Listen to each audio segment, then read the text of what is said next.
здание для росгвардейцев Татарстана начали строить 3 года назад. В пятиэтажный комплекс переехали казанские сотрудники вневедомственной охраны и лицензионно-разрешительной работы. Директор Росгвардии Виктор Золотов, специально прибывший на это событие, поблагодарил руководство республики за улучшение материально-технического обеспечения.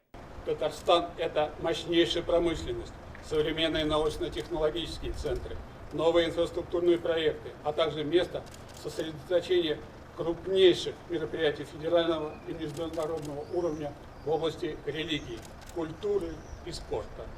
При этом важнейшим фактором полноценного развития региона является пристальное внимание руководства республики вопросам укрепления безопасности и правопорядка, где особое место занимает Росгвардия. За последние 5 лет в России построены и отремонтированы 100 объектов Росгвардии, 40 из них в Татарстане. Республиканским подразделениям переданы 100 спецмашин. Мы должны благодарить вас, вашу команду, наших ребят, которые обеспечивают вот такие крупные спортивные.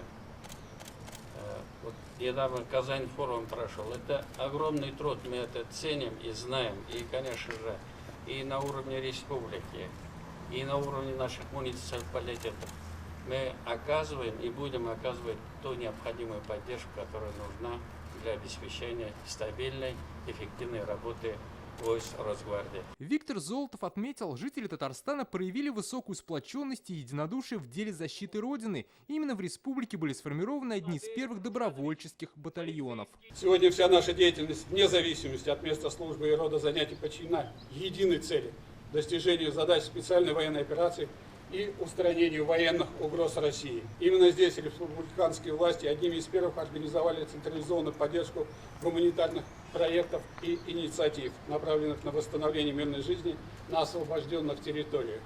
Конечно, достойный вклад в общую победу продолжает вносить подразделение республиканского гарнизона Росгвардии. Оборудованы всем необходимой техникой.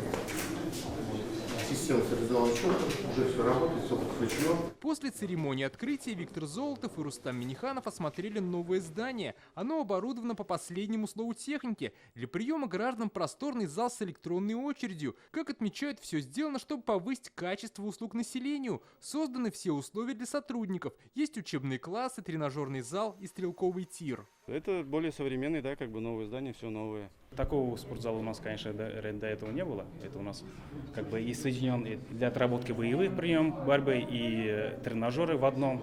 Машины, там ремонт, постройки есть. На территории комплекса для росгвардейцев оборудовали гараж, а для удобства посетителей рядом со зданием расположилась вместительная парковка. В завершении церемонии Виктор Золотов и Рустам Миниханов поблагодарили личный состав росгвардейцев Татарстана за безупречную службу, мужество и отвагу в зоне СВО и вручили государственные награды и почетные звания. Дмитрий Айрин, Адель Миндубаев, ТНВ, Казань.